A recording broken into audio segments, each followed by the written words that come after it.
বিগত 15.5-16 বছরের যে মানে আমাদের ভিতর যে হতাশা। আসসালামু আলাইকুম। যে আমরা ওয়ালাইকুম আসসালাম। কেমন আছেন আপনি? আলহামদুলিল্লাহ ভালো আছেন? ভালো আছেন? আছি আলহামদুলিল্লাহ। ভাই কোথা থেকে আসলেন? ভাই আমি একজন গণমাধ্যম কর্মী। কি নিয়ে আলোচনা করতেছিলেন আপনারা? এই বর্তমান চলমান পরিস্থিতি, ছাত্র জনতার যে আন্দোলনের মাথায় গণ অভ্যুত্থান, কি বার্তা দিল আসলে এই গণ অভ্যুত্থান আমাদের? বার্তা এটা তো আর বলার অপেক্ষা রাখে না। আপনি ওরাও গণমাধ্যম কর্মী যারা তারাও বুঝেন, আমরা আপামর জনগণ যারা আমরা সবাই বুঝি। আজকের যে বিগত 15.5-16 বছর পর এই বাকশালের পতনের পর যে পিছনের দরজা দিয়ে যখন যে বাকশাল খুনি যখন হাসিনা পালাবার পরে আজকে যে সারা বাংলাদেশে একটা স্বস্তি হাওয়া বসে বেড়াচ্ছে, এটা তো আর বলার অপেক্ষা রাখে না। কিন্তু এই স্বস্তি বা এই স্বস্তির হাওয়ার পেছনে তো অনেক আত্মত্যাগ রয়েছে না? অবশ্যই অবশ্যই, বিশেষ করে ছাত্রদের কথা, ছাত্র জনতা এদের কথা না বললেই না। আমরা দেখছি একজন ছাত্র রয়েছেন আমাদের কাছে। জি বলেন। আসলে কি কেমন বার্তা দিল আসলে এই গণ অভ্যুত্থান? আসলে এই গণ অভ্যুত্থান যদিও ছাত্রদের নেতৃত্বে হয়েছে, কিন্তু আমি মনে করি যে বাংলাদেশের আপামর জনগতার এবং সাধারণ মানুষের একটা বিশাল কন্ট্রিবিউট এবং পার্টিসিপেটের কারণে হয়েছে। এবং আপনি দেখবেন আমাদের গত 16-17 বছরে কেন রাজনৈতিক দলগুলো ব্যর্থ হচ্ছিল বারবার, কারণ হচ্ছিল কি আমাদের এই আন্দোলনে আমাদের এলিট সোসাইটি বা আপার মিডল ক্লাসের সোসাইটিরা পার্টিসিপেন্টরা ছিল না। এখন এই সরকারের প্রতিটা বঞ্চনার যে ফসল, যে বঞ্চনার মানুষের দেয়ালে পিঠ থেকে যাওয়া, সে ঠেকে যাওয়ার একটি সম্মিলিত বিন্দু হচ্ছে এই ছাত্র জনতার কোটা সংস্কার এবং বৈষম্য বিরোধী ছাত্র আন্দোলনের একটা পূর্ণাঙ্গ ফলাফল। এবং আমাদের এই প্রেক্ষাপটটা কেন তৈরি হলো সেটা নিয়ে যে আমাদের আজকে একাডেমিক আলোচনা হওয়া উচিত। যদিও আমরা এখানে চায়ের দোকানে বসলাম, সবার সাথে টুকটাক চা খেতে খেতে বিভিন্ন জনের ভাবনা জানছি, কিন্তু আমাদের মূল রুটে যেতে হবে। মূল রুটটা কোথায়? এবং আমরা বিশ্বাস করি এবং আমরা বিশ্বাস করতে চাই সেটা হচ্ছে কি এই ছাত্র আন্দোলনের মাধ্যমে বাংলাদেশে সিস্টেমিক্যালি যে ফেসিবাদ এবং যে একনায়কতন্ত্র স্বৈরাচারকে কবর দেওয়া হয়েছে। এবং আমরা এই বিজয় বাংলাদেশের জন্য যেমন স্বস্তির, তেমন আনন্দের, তেমন গর্বের, এবং অনেকে এটা কি স্বাধীনতা, বাংলাদেশের দ্বিতীয় স্বাধীনতা, দ্বিতীয় বিজয়, বিপ্লব অনেক কিছুই আখ্যায়িত করছে। কিন্তু আমি বলবো যে এটি জনমানুষের একটি গণ অভ্যুত্থান, এবং এই গণ অভ্যুত্থান কখনো জনমানুষের গণ অভ্যুত্থান, এই যে জনমানুষের গণ অভ্যুত্থানের পর যে অন্তর্বর্তীকালীন সরকারটি দায়িত্ব নিল এমন একটা সংকটময় অবস্থায়, আসলে এই সরকার নিয়ে আপনি কতটা আশাবাদী এবং তাদের কাছে আপনার প্রত্যাশা কি? আমাদের আসলে প্রত্যাশা হলো যে মানুষের যে অর্থনৈতিক যে অবস্থাটা, শ্রমিকদের যে একটা শহরে আইসা সে চাকরি করে, সেই শহরটার ভিতরে যখন থাকে তার কিন্তু বাসা ভাড়া দিয়ে আর হইলো চাল কেনার পরে তার বাচ্চা কাচ্চাদেরকে পড়াইতে খুব সমস্যা। আমরা প্রত্যেক বাড়ি বইলে আসছি, যে সরকারি আসুক বলি যে একটা কথাই, যে আমাদের রেশনের ব্যবস্থা করতে শ্রমিকদের জন্য, আমাদের শ্রমিকদের জন্য একটা স্কুল ব্যবস্থা করতে, যাতে সে চাকরি করতেছে, মানে আপনি নাগরিক অধিকারের কথা বলছেন। হ্যাঁ, আমরা এটা প্রত্যেক বাড়ি চাই আসি, যে সরকারই আসুক না কেন। আমরা এই সরকারের কাছেও আশাবাদী যে তারাও আমাদের জন্য এটাই করবে, তাদের একটা ভালো একটা জায়গায় পৌঁছানোর জন্য। উনি অর্থনৈতিক চাকা সচল করার কথা বলছিলেন, আপনি এই সরকারের কোন বিষয়টি সবচেয়ে বেশি অগ্রাধিকার পাওয়া উচিত বলে মনে করেন? আপনি যেহেতু গণমাধ্যম কর্মী, আপনার মাধ্যমে আমি প্রথমে ধন্যবাদ জানাইতে চাই বৈষম্য বিরোধী ছাত্র আন্দোলনের সকল ছাত্রছাত্রী এবং ছাত্রছাত্রীর গার্ডিয়ান, অভিভাবক যারা উৎসাহিত করছে এই ফ্যাসিস্ট সরকারের হাত থেকে আমাদের দেশটাকে রক্ষা করার জন্য। এরপরে আমরা দীর্ঘ 16টি বছর যারা সাধারণ মানুষ তারাও কথা বলতে পারতো না, এই সরকারের বিরুদ্ধে কোনো কথাই বলতে পারতো না, এইটা থেকে মুক্তি পাইছি, আমরা একটা নিঃশ্বাস নিতেছি, খুব ভালো। আমাদের এলাকায় যাতে কোনো দাঙ্গা হাঙ্গামা না হয়। এই যে দাঙ্গা হাঙ্গামার কথা আপনি বললেন, যে আসলে এই দাঙ্গা হাঙ্গামাটাই তো আসলে বন্ধ করা উচিত, কারণ আমাদের সবার মিলেমিশেই তো সামনের দিনে বাংলাদেশ গঠন। এই দাঙ্গা হাঙ্গামা বন্ধের লক্ষ্যে গত 5ই আগস্ট যখন পিছনের দরজা দিয়ে যখন এই সন্ত্রাসী ফ্যাসিস্ট খুনি হাসিনা যখন পালায়ন করলো, 6 তারিখে আমার এলাকায় আমি চলে গেছি। আমাদের উপজেলা বিএনপির সিনিয়র নেতৃবৃন্দ এবং আহ্বায়ক উনি ফোন দিয়েছেন যে এই মুহূর্তে এলাকায় আসা দরকার, যেহেতু আমাদের অ্যাক্টিভ চেয়ারম্যান তারেক রহমান সে বার্তা দিয়েছে, দলের মহাসচিব মির্জা ফখরুল ইসলাম আলমগীর সাহেব বার্তা দিয়েছে, এবং আমাদের উপজেলা বিএনপির আহ্বানী এলাকায় চলে গেছি। আমাদের উপজেলা থেকে তিনটা দলের সমন্বয়, বাংলাদেশ জাতীয়তাবাদী দল বিএনপি এবং বাংলাদেশ জামাত ইসলাম, ইভেন ইসলামিক শাসনতন্ত্র আন্দোলন, তিনটা দলের সমন্বয়ে আমাদের এটা প্রতিরোধ কমিটি গঠন করা হয়েছে উপজেলাব্যাপী। আমার উপজেলায় 11টা ইউনিয়ন, পৌরসভা একটা, প্রত্যেক ইউনিয়নে আমরা প্রত্যেক ওয়ার্ড পর্যন্ত আমরা এই তিন দলের সমন্বয়ে যে কমিটি গঠন করা হয়েছে এদের মাধ্যমে আমরা প্রতিবাদ করছি। এবং এলাকা ভিত্তিক প্রতিরোধ কমিটির কথা আমরা শুনলাম। আমি পাশাপাশি আপনার কাছে আরও জানতে চাই যে সবচেয়ে বড় বিষয় এই সরকারের টপ প্রায়োরিটি আর কি, সর্বাধিক অগ্রাধিকারপ্রাপ্ত বিষয়গুলো কোনগুলো হওয়া উচিত বলে মনে করেন? মানে আপনি অন্তর্বর্তীকালীন সরকার কথা বলছিলেন? অন্তর্বর্তীকালীন। আচ্ছা, আমাদের অন্তর্বর্তীকালীন সরকার, it's too early to comment anything. আমাদের আসলে অন্তর্বর্তীকালীন, আসলে হাসিনার ফেসিস্ট যে আওয়ামী লীগ সরকার গত 17 বছরে যে বাংলাদেশের যে ড্যামেজটি করে গেছে, সেই ড্যামেজ কন্ট্রোল করতে আমাদের 15-20 বছর লেগে যাবে। তো সুতরাং এখান থেকে আমি যদি অন্তর্বর্তীকালীন কাছে খুব লাক্সারিয়াস কিছু আশা করি, সেটা নিতান্তই বিলাসিতা। বাট আমাদের কিছু জিনিসকে খুব প্রায়োরিটি দেওয়া উচিত, যেহেতু একটি সংস্কারের কথা বলে আমাদের যে ইনস্টিটিউশনগুলোকে ধ্বংস করা হয়েছে, আমাদের বিচার বিভাগ, আমাদের নির্বাচন কমিশন, আমাদের প্রত্যেকটি সেক্টরকে, আমাদের শিক্ষা ব্যবস্থা, স্বাস্থ্য ব্যবস্থা, প্রত্যেকটি সেক্টরকেই আসলে ফেসিস্ট সরকার ধ্বংস করে গিয়েছে। এবং সে জায়গা থেকে যে আমাদের খুব বাইসাইকেলই উত্তরণের উপায় রয়েছে, কিন্তু ইন্টিরিয়াম সরকারের কাজ কিন্তু সেটা না। আমাদের নির্বাচনকালীন সরকারকে দেশে একটি সুষ্ঠু নির্বাচনের পরিবেশ দেওয়ার জন্য তারা এখানে এসেছে। বাট কিছু জিনিসকে আমি খুব প্রায়োরিটি দিতে চাই। নাম্বার 1 কথা হচ্ছে কি, এই মুহূর্তে বাংলাদেশের বন্যা কবলিত অঞ্চল চলছে, বন্যাকে যেহেতু খুব ফার্স্ট প্রায়োরিটিতে রাখা উচিত। তারপরে আমাদের ফরেন পলিসিতে কিছু ঘাটতি রয়েছে, সেগুলোকে সিস্টেমিকলি ডেভেলপ করা উচিত। তারপরে আমাদের আপনি যদি বলেন আমাদের নির্বাচন কমিশন, আমাদের প্রত্যেকটা সিস্টেমকে প্রধানমন্ত্রী এবং রাষ্ট্রপতির ক্ষমতাগুলোকে ভারসাম্যকরণ, আমাদের অন্যান্য স্বায়ত্তশাসিত সিস্টেমগুলোকে বা প্রতিষ্ঠানগুলোকে আরও বেশি শক্তিশালী করা, সেগুলোকে একটু জোর দেওয়া উচিত। আর কিছু সেক্টর আছে যেগুলো কথা হচ্ছে কি কোনো গভর্নমেন্টে আসলে খুব বেশি নজর দেয় না। যেমন আমরা যে জেনোসাইডটা দেখলাম, যে ব্রুটাল জেনোসাইডটা দেখলাম জুলাই এবং আগস্টে, যেটার ভিডিও গণহত্যা আমরা সবাই দেখছি, তো এই গণহত্যার বিচারটি কি সবার আগে ডেফিনেটলি আমি সে প্রসঙ্গে আসতেছিলাম। সেটি হচ্ছে কি, আমাদের যে রক্তের বিনিময়ে, যেহেতু আমাদের গতকালও আমি একটি অর্গানাইজেশনের বরাতে জেনেছি প্রায় 800-র মতো আমাদের নিহতের সংখ্যা পাওয়া গেছে। কিন্তু আমি যেহেতু একজন চিকিৎসক এবং আমি হসপিটালে সেই দৃশ্যপট আমি মুখোমুখি হয়েছি, সুতরাং এটা আমার একান্তই পার্সোনাল অপিনিয়ন, সেটা হচ্ছে কি আমাদের হিসাব মতে 1700 কিংবা 1800 হত্যাকাণ্ড ঘটেছে। এবং সেই হত্যাকাণ্ডের উপরেই এই বিজয় কিংবা আমাদের এই কাঙ্ক্ষিত গণ অভ্যুত্থানের ফসল আমরা পেয়েছি। এবং আজকে যে স্বস্তির নিঃশ্বাস, এবং রাইট এবং একই সাথে হচ্ছে কি এই ফ্যাসিস্ট হাসিনা পালিয়ে গিয়েছে। এবং সে কারণে হচ্ছে গণহত্যাকে ফার্স্ট প্রায়োরিটি দেওয়া উচিত, না হলে এই রক্তের শহীদের সাথে বেমানি করা হবে, এবং না হলে তাদের এই মোরাল গ্রাউন্ডটা উইক হয়ে যাবে আর কি, তাদের মোরাল গ্রাউন্ডে উইক হয়ে যাবে। যার কারণে এই গণহত্যার বিচারকে ফার্স্টে প্রাধান্য দেওয়া উচিত। আমাদের যে আয়নাগর এবং যে গত 15 বছরে যে বিচার বহির্ভূত হত্যাকাণ্ডগুলো, এক্সট্রা জুডিশিয়াল কিলিং এবং আমাদের পিলখানা হত্যাকাণ্ড, আমাদের হেফাজত হত্যাকাণ্ড, প্রতিটি মানুষের যে গুম হওয়া এবং পৃথিবীর ইতিহাসে যে নজিরবিহীন আয়নাগর তৈরি করা, এর পিছনের যে কারিগর শেখ হাসিনা সহ শেখ হাসিনা সহ তার সেই পেটোয়া বাহিনীদেরকে সব বিচার আনাতে মুখোমুখি করতে হবে। এমনকি শেখ হাসিনা সহ সবাইকে আন্তর্জাতিক আদালতে তাদের বিচার করতে হবে। এবং শেখ হাসিনাকে যারা আশ্রয় দিবে, ইভেন ইন্ডিয়াতে সে যদি আশ্রয় নিয়ে থাকে, আমাদের ইন্ডিয়াকে সে কূটনৈতিক প্রেশারের মাধ্যমে শেখ হাসিনাকে দেশে ফেরত আনার ব্যবস্থা করতে হবে।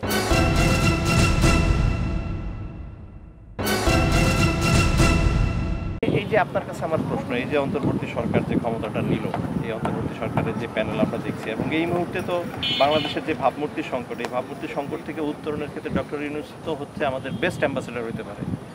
আপনি কতটা আশাবাদী আসলে এই অন্তর্বর্তীকালীন সরকার? আমি বিশেষ করে ডক্টর ইউনূস সাহেবের প্রতি 100% আশাবাদী। কারণ উনি যেই ক্ষুদ্র ঋণের মাধ্যমে আজকে গ্রামীণ ব্যাংকে সারা বাংলাদেশের প্রত্যন্ত অঞ্চলে যেভাবে বিশেষ করে মহিলাদেরকে যেভাবে সে করছে, রিলিজ করছে, এই জন্য আমরা মনে করি সে এটা তার দ্বারা সম্ভব।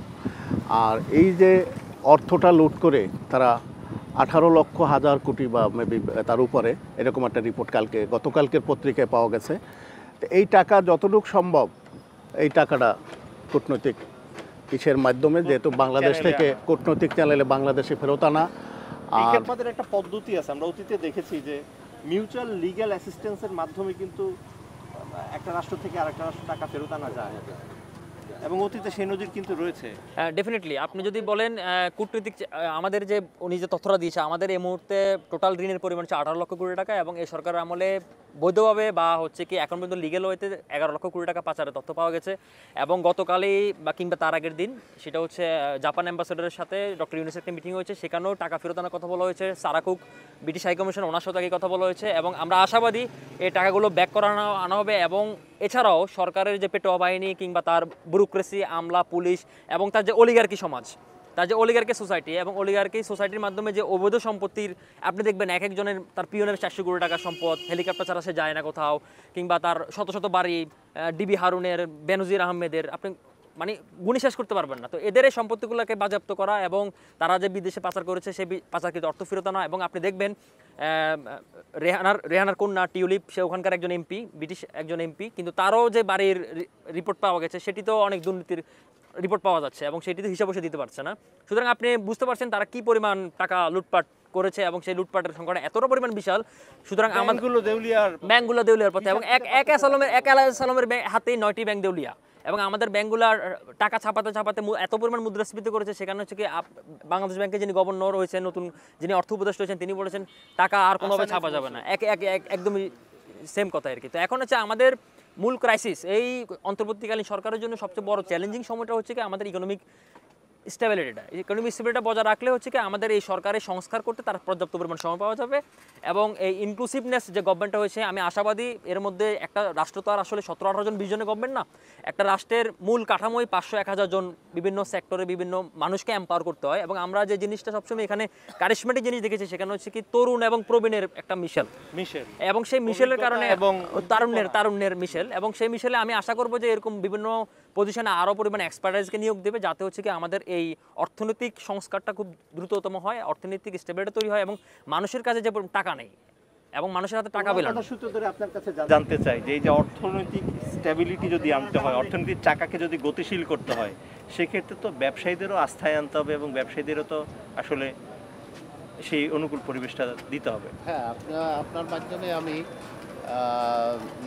দেশবাসীকে কাছে অনুরোধ, যাতে আমাদের এই বৈষম্য আন্দোলনের ছাত্র সংগঠন মিলে যে অন্তর্বর্তীকালীন সরকার গঠন করছে, এদের কাছে আমাদের দাবি, আমাদের দেশের টাকা যে বাহিরের দেশে পাচার করেছে এই টাকা সব ফেরত আনার জন্য আমি আপনার কাছে জোর অনুরোধ জানাচ্ছি। যেমনটি বলছিলেন, আমরা কিন্তু 29 টিয়াকে ভারতকে ফেরত দিয়েছি, তার মানে ভারতের সাথে হচ্ছে আমাদের বন্দি বিনিময়ের দৃষ্টান্ত অতীত ছিল, সামনের দিনেও সেটা কি কাজে লাগানো যায়? অবশ্যই বিগত দিনে এই বন্দি বিনিময় এই আইনটা বোধহয় ভারতের সাথে আমাদের এই যে খুনি শেখ হাসিনাই বোধহয় বিগত 13 সালে হয়তো বা এরকম একটা করছিল, 29 টিয়াকে আনানোর। হ্যাঁ, তো যেহেতু সেই আইনটা চালু আছে, তাহলে এই সন্ত্রাসী সে নিজে আইন করে সে আবার খুন করে সেই খুনি ওখানে পলায়ন করেছে, তাকে অবশ্যই টানতে হবে। এই আইনের মাধ্যমেই তার আনা সম্ভব। উনি যেটা বলছিলেন যে আইনের মাধ্যমে আনা সম্ভব, সেক্ষেত্রে কূটনৈতিক তৎপরতা চালানো উচিত কিনা, পাশাপাশি বিচারিক কার্যক্রমগুলো গতিশীল করা উচিত কিনা? যেহেতু অর্থনৈতিক অবস্থা আমাদেরকে সচল করার জন্য যেটা করণীয় সেটা হইলো শুধু একতরফা করলে হবে না। একটা ফেসিবেদি সরকার চলে গেছে, আর একজন এসে ফেসিবেদি সরকার গঠন করবে, এটা তো না। অন্তর্কালীন সরকার দেওয়া হয়েছে কিসের জন্য? তাদেরকে দেওয়া হয়েছে যে আমাদের এই যে 16-17 বছরের এইটা গ্যাপটা পূরণ করার জন্য, জায়গাটা যাতে সচ্ছল থাকে। এই সচ্ছল করতে হলে কিন্তু সবারই এগিয়ে আসতে হবে এবং ওদের কি সময় দিতে হবে না? কারণ ওদেরকে একটা সময় আমাদের দিতে একটা হবে। প্রচলিত কথা আছে, একটা ঘর যদি প্রচন্ড আবর্জনাময় হয়, ভঙ্গুর হয়, হ্যাঁ, সেটা সংস্কারের থেকে একটা নতুন বাড়ি বানানো অনেক সহজ। তো এই যে এত দিনের আবর্জনা, এটা পরিষ্কার করতে তাদের একটা সময় দেওয়া একটা লাগবে। সময় লাগবে। সেক্ষেত্রে সবারই করতে হবে। যেমন দেখেন, যেদিনকে স্বৈরাচারী সরকার শেখ হাসিনা পালিয়ে গেল, তারপরের দিনই ভাঙচুর হয়েছে, সেটা ঠিক আছে। এখন আমরা কিছু কিছু ফ্যাক্টরি দেখছি, কিন্তু গার্মেন্টস কিন্তু 4 দিন আবার বন্ধ ছিল, দেখছেন তো, অনেকে কাজ করতে দেয় না। এরা কারা? এরা কিন্তু আর একটা দল, মানে এখানে আপনি সুবিধাবাদীর কথা বলতেছেন। হ্যাঁ, সুবিধাবাদী। তারা তো আসলে ছাত্র আন্দোলন করছে, ছাত্র জনতা থেকেই এই উত্থানটা পাইছে। এই সুবিধাবাদীরা কিন্তু একটা সংকট তৈরি করতেছে সমাজে। হ্যাঁ, এবং এরা এই যে লুটপাট থেকে শুরু করে অন্যান্য যে কাজগুলো, এগুলো কিন্তু সংকট তৈরি করতেছে। এদেরকে তো যে কোনো মূল্যে রুখে দিতে হবে। এইটার জন্য যেটা, এবং এটার জন্য আমি একটু বলি, এটার জন্য হচ্ছে কি বিএনপি অলরেডি খুব শক্ত স্টেপ নেওয়া শুরু করেছে। বিএনপির খুব মানে উচ্চ পর্যায়ে 2জন নেতার পদ গতকাল স্থগিত করা হয়েছে, এর আগে অনেক সাংগঠনিকভাবে অনেককে বহিষ্কার করা হয়েছে এবং তারা খুব স্ট্রিক্টলি এটাকে মনিটরিং করছে। একই সাথে আমাদের যে আরও প্রতি বিপ্লবের কথা বলে লুটপাট, সংখ্যালঘু নির্যাতনে সবকিছুই তো বন্ধ হওয়া উচিত, হ্যাঁ কারণ যাতে কোনো ধরনের বিতর্কের মধ্যে না পড়ে এই সরকার। ডেফিনেটলি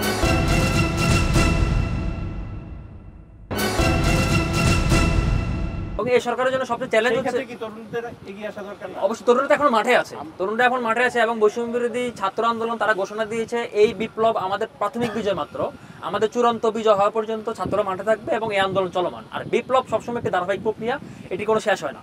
তার মানে এখনো বিপ্লব দীর্ঘজীবী হোক, সময় আসে না। না এখনো স্বস্তির মনে সময় না, আমাদের প্রাথমিক বিজয় হয়েছে কিন্তু আমাদের বহির্বিশ্বের শত্রু রয়েছে এবং আমাদের প্রতি বিপ্লবের অনেক ট্রাম্প কার্ড খেলা হচ্ছে, সংখ্যালঘু নির্যাতন বলে ট্রাম্প কার্ড খেলা হচ্ছে, অনেক কুর কথা বলা হচ্ছে এবং সেগুলোকে আমাদের রুখে দেওয়া যেন মুহূর্তে হবে। আর একটা জিনিস আপনি মনে রাখতে হবে যে সরকার এই গত 17 বছরের টাইম ফ্রেমে যে পরিমাণ দলীয়করণ করা হয়েছে, সেখানে আপনার একজন সচিব থেকে একজন অফিসের পিয়ন পর্যন্ত দলীয় রেজের ভিত্তি এবং সবাই এই অলিগার্কির একটা অংশ এবং আপনি রাতারাতি তো এটা চেঞ্জ করতে পারবেন না। সুতরাং তাদেরকেও আবার আপনি পুলিশের মধ্যে যেটা আস্থার সংকট তৈরি হয়েছে এবং রাতারাতি আপনি পুলিশকেও এখানে ইন করতে পারবেন না। সুতরাং তাদের মধ্যে থেকেই মনিটরিং করতে হবে এবং খুব ধাপে ধাপে এটাকে নজরদারির মাধ্যমে রাখতে হবে এবং সবসময় আমাদের অ্যালার্ট থাকতে হবে। এক্ষেত্রে আমাদের সুশীল সমাজ কি ভূমিকা রাখতে পারে? সুশীলকে সর্বোচ্চ ভূমিকা রাখতে হবে, এটা বড় দায়িত্ব। বড় দায়িত্ব আমি মনে করি। সুশীলরা দায়িত্ব যদি না নেয়, সুশীলরা তো কোনো দলের না, কোনো পক্ষের না, কোনো মতের না, তারা তাদের হলে সর্বোচ্চ আমার ভিতরে একটা চয়েস থাকতে পারে, যেহেতু আমি একটা দলের সদস্য, ওরা তো কোনো দলের না, ওনাদের সর্বোচ্চ ভূমিকা থাকতে হবে এবং আশাও করি আমার ব্যক্তিগত মতামত যে ওনাদের সর্বোচ্চ ভূমিকার কারণে এই সরকারকে একটা যত লং টাইম একটা সময় যদি লাগে এই রাষ্ট্রকে সংস্কার করার জন্য, পুনর্গঠনের জন্য, বিশেষ করে এক নম্বরে মনে করেন আজকে যে আইন বিভাগ, আমাদের বিচার বিভাগ যেটাকে বলে, এটা তো নাই, বিচার বিভাগ নাই। বিচার বিভাগ তো পুনর্গঠন শুরু হয়ে গেছে। হ্যাঁ, এটা তারপর মনে করেন একটা স্বাধীন নির্বাচন কমিশন, যে হাসিনার পকেটের কমিশন, ওইটাকে বিলুপ্ত করেন একটা স্বাধীন নির্বাচন কমিশন। যদি ভবিষ্যতে যদি এই অন্তর্বর্তীকালীন সরকার যদি একটা ফ্রি এবং ফেয়ার একটা নির্বাচন যে আমরা যেটা আশা করি, কূটনীতিকদের ডেকে তো উনি সেই কথাই পররাষ্ট্র মন্ত্রণালয় বলেছেন। মনে করে আমলাতান্ত্রিক যে অবস্থাটা, যে জটিলতাটা আজকের বিরাজ করতেছে, এটাকে যে কোনো পর্যায়ক্রমে এটাকে করতে হবে, আমলাতান্ত্রিক এটা জটিলতাকে এটাকে ধ্বংস করতেই হবে। না হলে তো এখানে এই গভর্নমেন্ট যখন চলে যাবে, আবার দলীয় গভর্নমেন্ট যখন আসবে, অন্তর্বর্তীকালীন সরকার চলে যাওয়ার পর, তখন এইটাকে আবার তারা মাথা চড়ে দিয়ে দাঁড়াবে। জানতে চাই প্রতিবেশী দেশ ভারতকেও আস্থায় নিয়ে আসা প্রয়োজন কিনা? হ্যাঁ, অবশ্যই। ভারত আমাদের বন্ধু রাষ্ট্র, ভারত আমাদের কাছের রাষ্ট্র, আমাদের সুখ দুঃখে তারা যাতে আমাদের সাথে থাকে, আমরাও তাদের সাথে থাকব, যাতে কোনো গণ্ডগোলের দিকে না যায়, আমরা শান্তিপূর্ণভাবে তাদের সাথে। কারণ সারা দেশের মানুষের যে আবেগ, সেই আবেগের সাথে ভারতকেও সম্পৃক্ত করার একটা উদ্যোগ নেওয়া উচিত। উদ্যোগ নেওয়া উচিত, হ্যাঁ, 100% উদ্যোগ নেওয়া উচিত। এবং আমাদের বর্তমান সরকার যারা আছে, এদের যদি আপনার সময় দিতে হয়, সময় আমরা দিতে 100% রাজি। তারা সময় নিয়ে দেশটাকে সুন্দর মতো সাজিয়ে সব দুর্নীতি মুক্ত করে একটা গণতান্ত্রিক পদ্ধতিতে নির্বাচন দিয়ে তারা যাক, এটা আমরা চাই। কিন্তু আমরা দেখি যে এই যে সবাই আন্দোলনে নামতেছে, একসাথে এত সমস্যা যদি আসে। আমি বলি আর একটা জিনিস, সেটা হলো এই যে ছাত্র ভাই যেটা বললো, যে প্রশাসন, পুলিশ প্রশাসনের ব্যাপারটা দেখেন, পুলিশ প্রশাসনটা ধরা কিভাবে? এখন হলো তথ্য প্রযুক্তির দিন, আপনি অন্যায় করছেন, আপনারা দেখা যাইতেছে। এখন ওই যে লিজ দেখা যে মামলাগুলো হচ্ছে, এই পুলিশ কিন্তু ওখানে একটা ব্যবসার সিন্ডিকেট শুরু হয়ে গেছে। কিসের জন্য শুরু হয়েছে?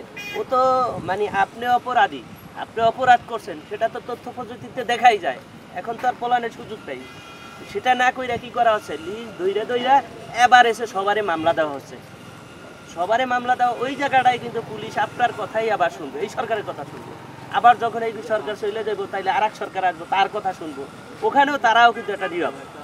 তার মানে ওদের একটা স্বাধীনভাবে কাজ করতে দেওয়া উচিত, নির্দলীয় আছে, রাষ্ট্রের কাজ করবে, দেশের কাজ, দেশের জন্য। আমাদের প্রতিবেশী দেশে এই এক্সাম্পল আছে, যেমন সিবিআই দেখবে ওদের রাজনীতিবিদরা সবাই কিন্তু তটস্থ হয়ে যায়। আমাদেরও সেরকম ভাবেই একটা হওয়া উচিত।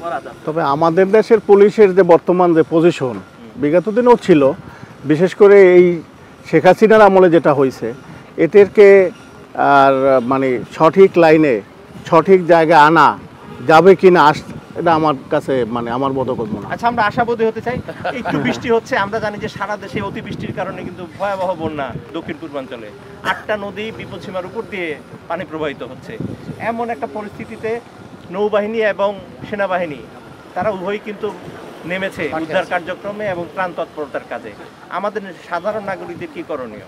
আমাদের নৌবাহিনী যারা মাঠে আছে তাদের সহযোগিতা করা, এলাকায় যারা বিত্তবান ব্যক্তি আছে, ব্যবসায়ী আছে, যারা শিল্পপতি আছে, এরা গরিব দুঃখীর পাশে গিয়ে দাঁড়ানো, তাদের সাহায্য করা, সেনাবাহিনীকে সাহায্য করা, নৌবাহিনীকে সাহায্য করা, যাতে তারা দ্রুত এটা একটা সুন্দর পরিবেশে নিয়ে উনি আসতে একটা পারে। ভালো কথা বলছেন যে সমাজের যারা বিত্তবান তারা যদি আগে আসে, কারণ একটা সংকটের সময় কিন্তু সবার ঐক্যবদ্ধ হয়ে কাজ করে, তাদের আগে আসা উচিত কিনা? ডেফিনেটলি। আসলে দেখবেন আমাদের আমি একটু বন্যা নিয়ে কথা বলতে চাই। ধরেন বন্যা কিন্তু একটি প্রাকৃতিক দুর্যোগ, কিন্তু আমি এই ক্ষেত্রে এখন এই মুহূর্তে আমি যদি বলি জিওপলিটিক্যাল, আমি যদি বলি এই বৃষ্টি আমার, কিন্তু এই বন্যা ভারতের।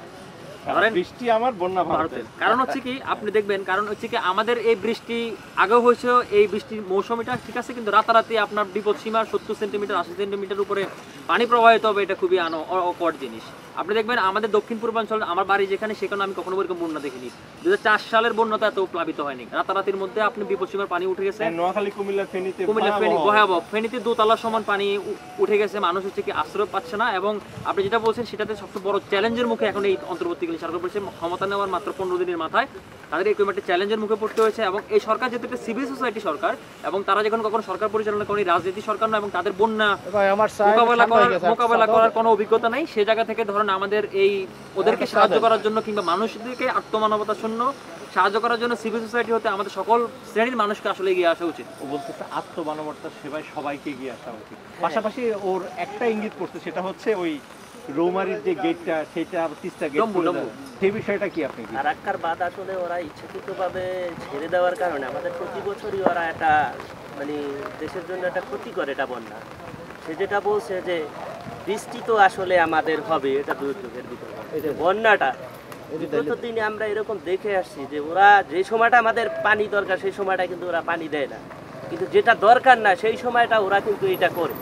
তাহলে এটা করলে আমাদের ইচ্ছাকৃতভাবে একটা ক্ষতির মুখে তারা ফেলায়।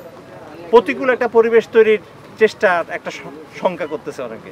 চলমান যে বন্যা, যেহেতু এর সাথে আপনার উদ্ধার কার্যক্রমে যেহেতু বাংলাদেশ সেনাবাহিনী, বাংলাদেশ নৌবাহিনী এখানে সম্পৃক্ততা হয়েছে, ইভেন সাথে সাথে যারা আমাদের সমাজের বিত্তবান শিল্পপতি, এদেরকে সার্বিকভাবে ইভেন এ থেকে আমরাও বাদ পড়ি না, আমরাও সেই প্রত্যাশা করি, আমরাও সবার এখানে আগাই আসা উচিত, এদের রক্ষার জন্য ঐক্যবদ্ধভাবে কাজ করব এবং সবাই ঐক্যবদ্ধভাবে হাতে হাত রেখে বিভেদ মুক্ত থেকে আগামীর বাংলাদেশ গড়ার প্রত্যয়ে এগিয়ে যাব। শেষ করছি আজকে 4 কাপের ঝড়। আগামীতে আবার দেখা হবে অন্য কোথাও অন্য কোনো বিষয় নিয়ে 4 কাপের ঝড়ে।